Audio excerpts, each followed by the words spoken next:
Hey, everybody. Chuck Barone here on Thursday, August the 22nd, year of our Lord 2024. And the crazy, crazy times continue. You guys see these markets today? Markets, I've been watching markets a long time. I'm a dinosaur. I'll admit it. And I can't remember a time, other than big crisis times, where the markets were so uncertain, so prone to overreactions every day because of certain pieces of data or even the interpretation of certain pieces of data. Markets whipsawing all over the place. Well, we'll go over the numbers here. Just the craziest times ever. But anyway, before I get rolling, let me take a second. Welcome everybody to the show. Welcome everybody on the chat here. Always good to see you guys getting things rolling here. And as always, thank you guys for your support. You guys showing up here means the world to me every day, guys. It's really appreciated. All right, let's talk about markets. So we knew today we were going to get a little bit of data, and we did. We got these jobless claims. Honestly, though, it was a really weird day because any data that came out was literally shoved aside. It was even hard to find it, the jobless data, because it's all two things. That's all anybody's talking about is politics, big election coming, or rate cuts, Powell, Jackson Hole. Really difficult to get through these numbers today. Crazy stuff, man. Just the craziest ever. So we got the jobless claims. The number came in right where they were kind of expecting it to come in. They expected 232, and that's exactly what they got. Markets reacting like the number didn't even come out. Everything's all about Powell tomorrow, Jackson Hole, big speech. It's going to be usually Friday's dump day where they just dump the bad news and try to get it out of the way before Monday rolls around. This Friday is going to be different because I'm not exactly sure what time Powell's speaking. Usually it's around 11 o'clock Pacific time. So I'll be waiting to see that, and we'll talk about that in detail, of course, tomorrow. All right, so let's talk about markets today. So the stock market was a weird day, just a weird day, because the Dow Jones was basically unchanged. It was down less than 1 point, 40,890 on the Dow. Now the NASDAQ, on the other hand, fell 299 points. So the NASDAQ had a much more difficult day than the Dow did. The NASDAQ at 17,619 points. And the S&P fell 50 points today, 5,570 on the S&P. So you can see 50-point fall is not a small one for the S&P. 300 points for the NASDAQ. Usually the Dow is going to have some kind of down day. I don't know. I didn't really read the actual indexes, but the index itself, each individual stock to see who was hot and maybe drove that Dow up, but just a weird day. Like I said, it's kind of a holding pattern day until Powell tomorrow. The bond market sells off today. What they gained yesterday with yields falling, gave up today with the yields rising. Crazy, right? So 10-year bond up 8 basis points, now at 3.86%. The 2-year up 9 basis points, now back up over 4 at 4.01%. Okay. Basically a give back of what was yesterday's thing. The 2-year back above 4, and just weird times, guys. Weird times. The dollar yesterday got trashed. I was worried it was going to go under 100. Today rallies up 45 basis points. So I guess there goes that half-point rate cut, right? Dollar now at 101.55. Still a weaker number than we've been seeing on the dollar, but I'm happy to see it kind of hanging in there a little bit. Precious metals today, tough day. Gold falls $28.70. Now at $2,483.80 for an ounce of gold. Silver falls 67 cents, now $29 even for an ounce of silver. So metals, when you have the dollar rallying up like that, you know how that works, guys. Dollar up, usually precious metals down. Dollar down, usually precious. It's like a teeter-totter, right? Oil today rallies up a little bit. Oil bouncing up 99 cents per barrel today. Now at $72.92, still right within the trough we've been talking about. It's just going to I think it's just going to kind of hang in there for a while. We'll see. Bitcoin falls today, down $845, still above 60,000, 60,383. Really important to see, Bitcoin hold that support number now. If it falls under there and stays under for a couple sessions, now it's going to have to fight its way back above it.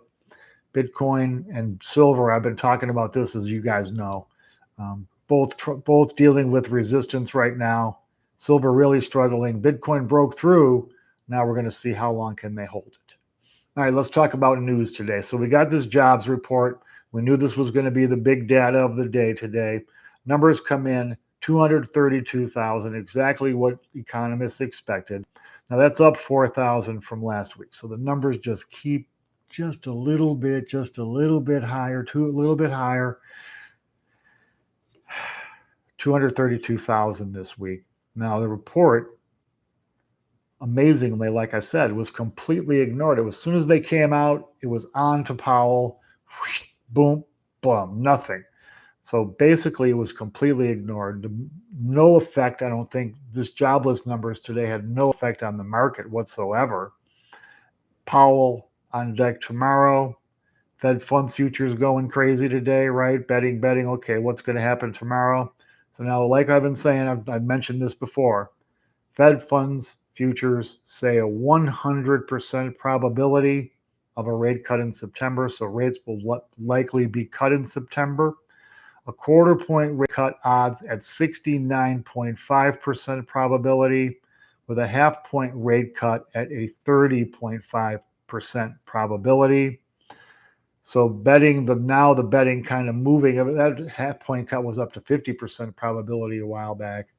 Now that's falling, and the likely rate cut will be at a quarter, 25 basis points, a quarter point. Now, the Fed minutes that we've been kind of going over for the last day or so showed that, these are your quotes, guys, the vast majority, quote unquote, of officials said that a September rate cut would, here we go back quoting, quote, likely be appropriate if data continues to, quote, come in as expected. Now, that's about as close as the Fed is going to get to outright saying we're going to cut rates next week. Okay, basically showing their hand to the world. Okay, we're going to do this rate cut. Now, here's the thing, the really interesting thing. Okay, so we're going to get a rate cut in September. That leaves, I believe it's October and then December. So we'll have 3 meetings now, September, October, December. I don't think they meet in November. The market pricing in rate reductions adding up to 100 basis points. So they're saying rates by the end of the year will be down 1% lower than they are now. So right now, Fed funds 5.35%. Market saying by the end of the year, 4.35%. Well, there's only 3 more meetings. So how are you going to get to 100 basis points there? You're going to have a quarter point in September. That's what the market's telling us, right? Where are you going to get the other 3 quarters in 2 meetings? Which one of these 2 meetings are you going to cut? Because you're going to have, one of them is going to have to be a half point cut. So I'm going to guess if the Fed, now if I'm Powell, now obviously he's way more educated than I am, way more experienced, obviously chairman of the Fed versus dumbass here. But if I'm Powell, and I know I'm going to cut 100 basis points by the end of the year, and I really want to get some bang for my buck with a rate cut, maybe actually, stimulate some economic activity. If I know I'm going to have a rate cut by half a point somewhere in there between now and the end of the year, I'm going to pull the trigger on that half point cut in September. Why wait? If you know you're going to cut 100 basis points, why not start with the big one? That's the way I would play it. So it's going to be a fascinating day tomorrow, because Powell, the whole market's like basically holding its breath. The whole financial world basically is. So tomorrow, the big day for him. That he's expected, obviously, to pave the way like one of those freaking paver flattening doodads for a rate cut next month.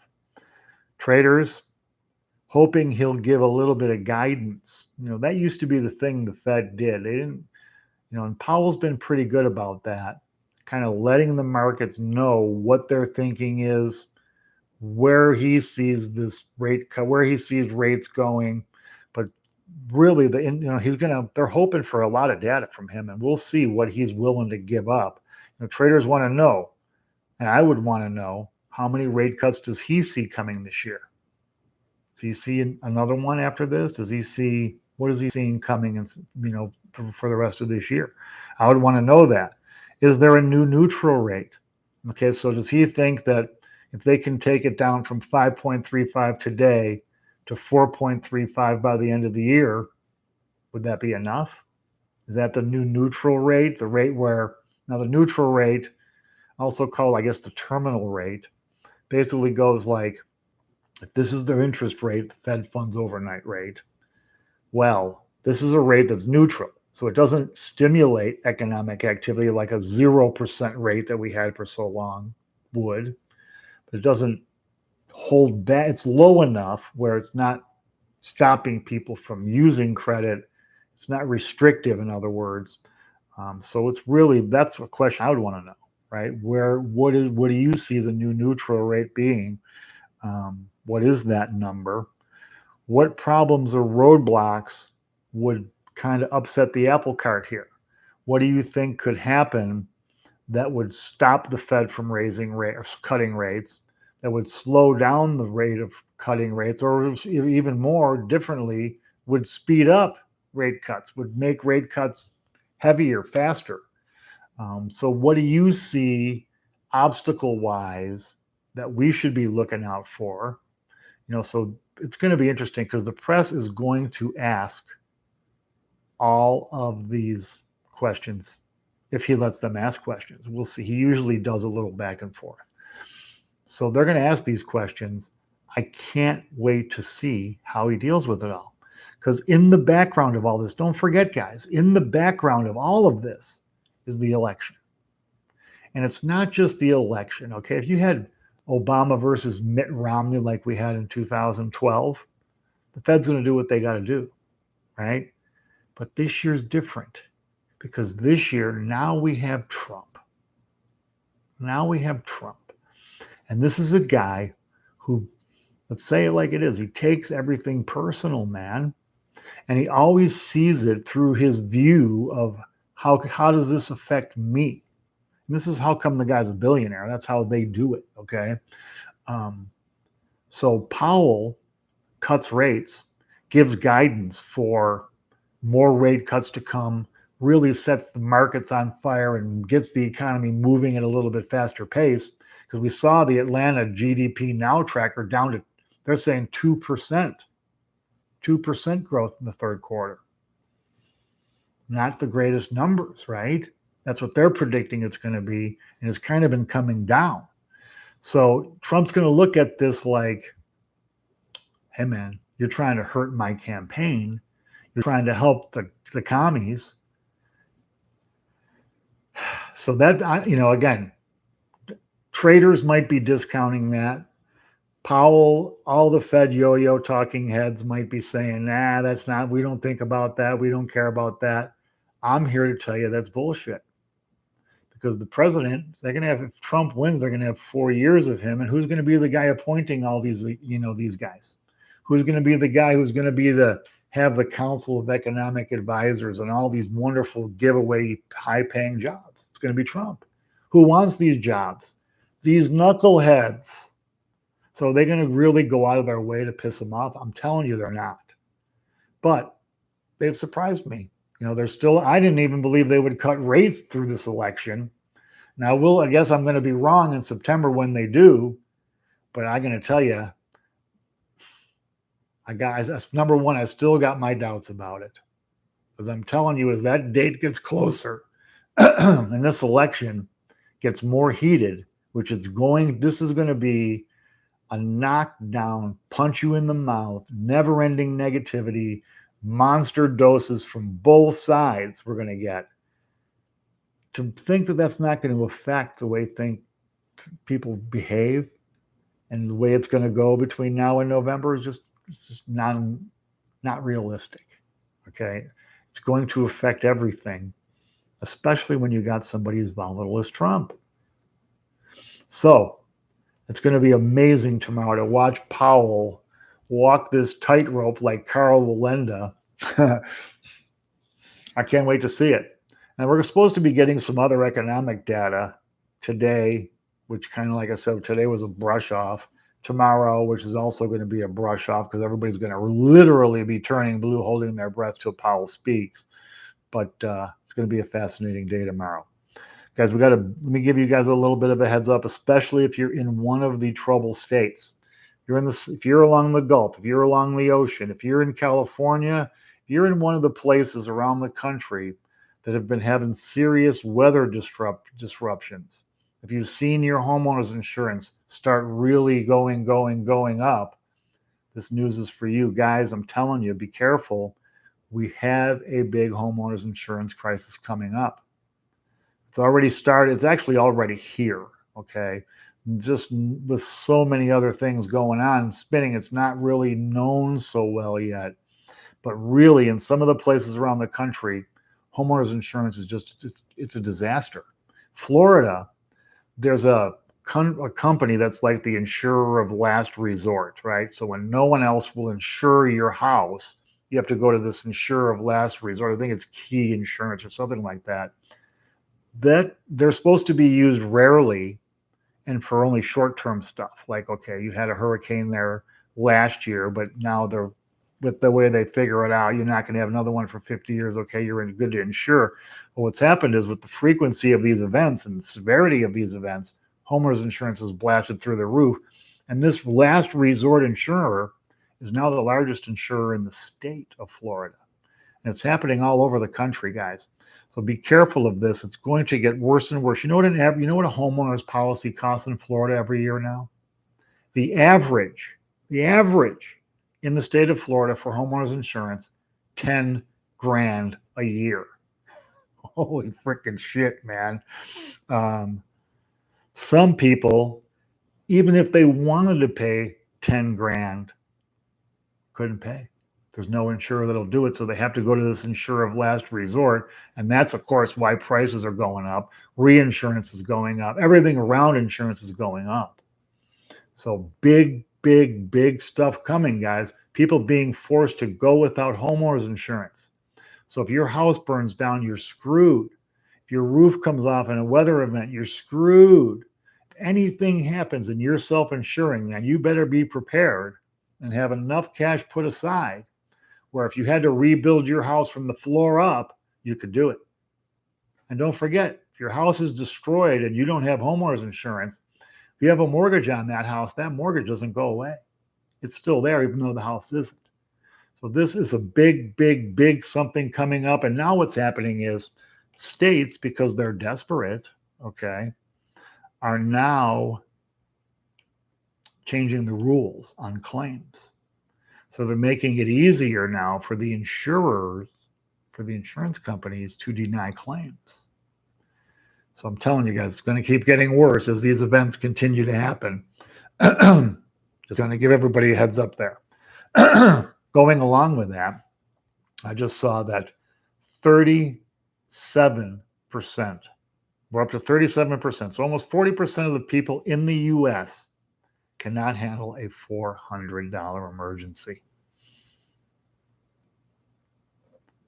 That means 40% of the people in the U.S. have zero in savings, and don't even have enough credit to borrow $400, I guess. 37% can't afford a $400 emergency. Screwed. Lastly, Treasury, Fed. We got a problem with them, guys, because the Treasury got a dog attack. Treasury putting such a high percentage, shut up! putting such a high percentage of their debt into. Anyway, let me pick up on the bonds tomorrow while my dogs have a barking fit. I'm running over anyway. I'll talk about the bonds and what they're doing with the Fed tomorrow. It's interesting, kind of pulling each other and not helping. Anyway, I apologize for the dogs. Love everybody. That's it for the day. Please hit the thumbs up on your way out, guys. Much appreciate your support. Love you guys, each and every one of you. Thanks to all the guys on the chat. Till tomorrow, everybody. Have a good evening.